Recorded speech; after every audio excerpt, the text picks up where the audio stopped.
Good morning and welcome to our first story time, the little time that I get to tell you about something that happened to me more time in my life.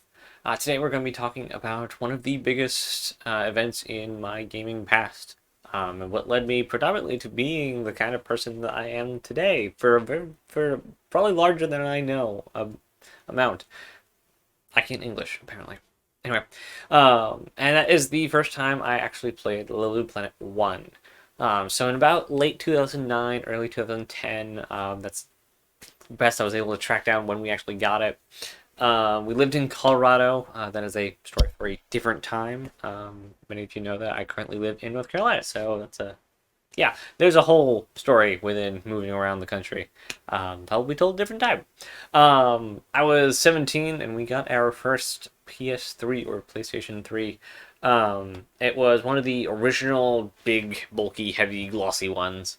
Now we have the very slim down matte black ones. Well, I say now, but the latest one that came out was a slim black one or a matte black one.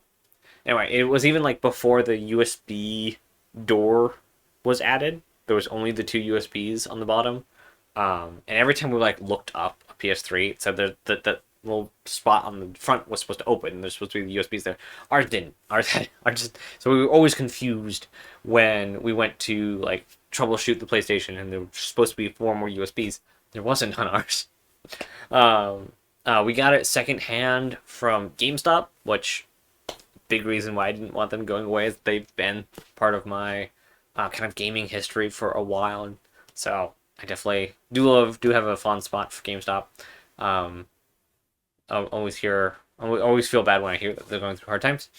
So my mom and former stepdad, again, story for a different time, were out running errands, and when they got back, they had bought a PS3 and a bunch of games. So they came home with Gran Turismo 5, Mod Nation Racers, the Orange Box. I don't know if it was the Orange Box or Orange Box 2 specifically.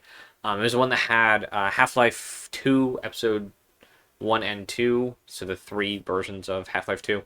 And also TF2, Team Fortress 2, and I believe the original Portal. I don't think Portal 2 had come out then. And of course, Little Big Planet. Now, the first time I looked at it, I thought it was, a little kid's game. So this is the case that we got, and it just looked like super, just very kid-friendly. This is a little kid's kind of platforming game. So I'm like, oh yeah, my sisters will really enjoy playing that. I guess I'll play Mod Nation Racers or something, a racing game. Or GTA, it seems a little bit above my idea, and we weren't allowed to play Orange Box at the time. But that quickly faded off, I think, within the year or two that we had it. But yeah, so I'm like, yeah, we'll let my 2 younger sisters play that, and I'll see what else I can do with it. So I started looking around at different PlayStation games I could get to actually play for myself that day. So as we went on through the day, everyone took their turn. I believe I actually did play Mod Nation Racers that day, and so I wouldn't actually play Little Big Planet till the next day. And I'm pretty sure it was actually under heavy encouragement, we'll say, from my mom. She's like, no, actually give it a try. And so I played it, and something just broke. The floodgates were opened, and I absolutely loved this game. I don't know, looking back, I don't know how a game could present itself so differently than the amount of joy that I got out of it. And it was so a lot of people remember a summer they lost to Minecraft when they either a little after they figured out what Minecraft was or whatever. They had this summer that they just completely played Minecraft 24/7 almost. That was the year I had after I played Little Big Planet for the first time. I would play almost all day, so school and then Little Big Planet, just all day. The worst time of the day was when I had to give the PlayStation to someone else for their turn to play on the PlayStation. So we also homeschooled, so we were always there, right in front of it, taunting me.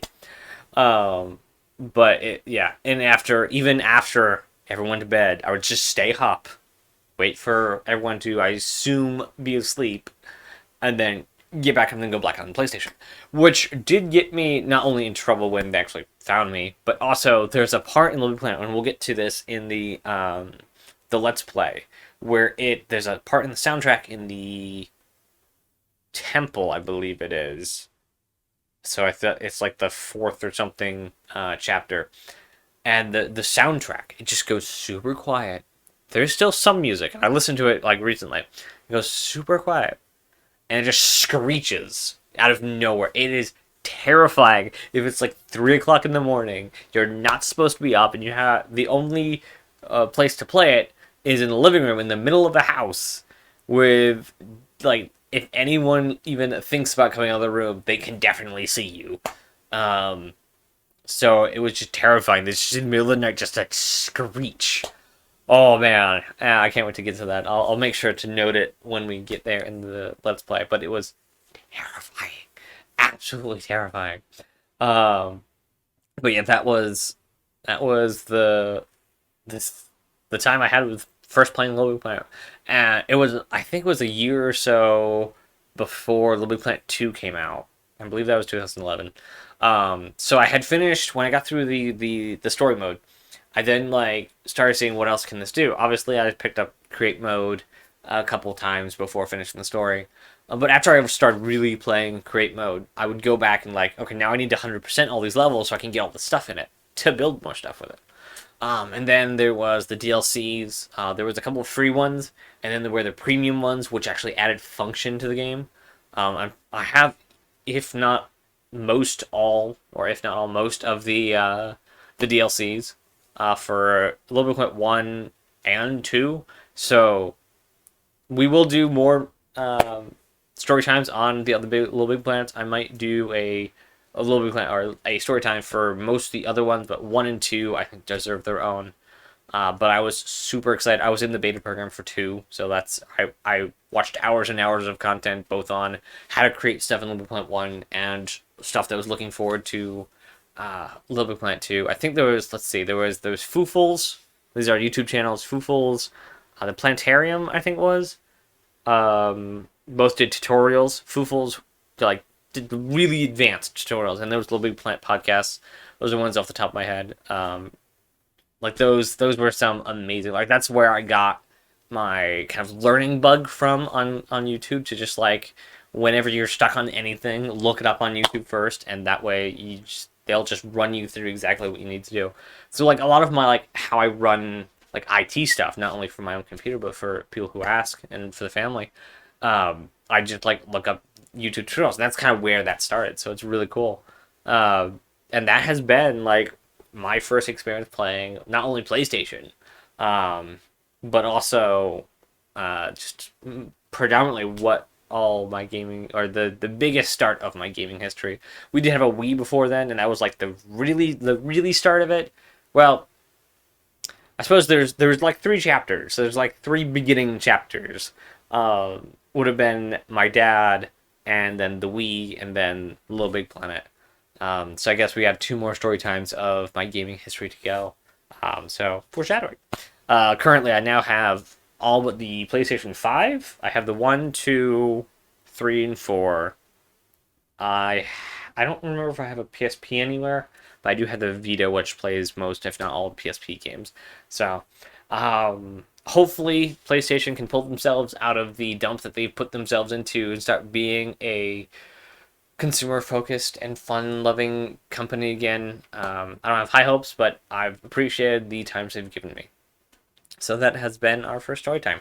Thank you all for joining. I can't wait to see you all again. But until then, have a good one. As always, be kind.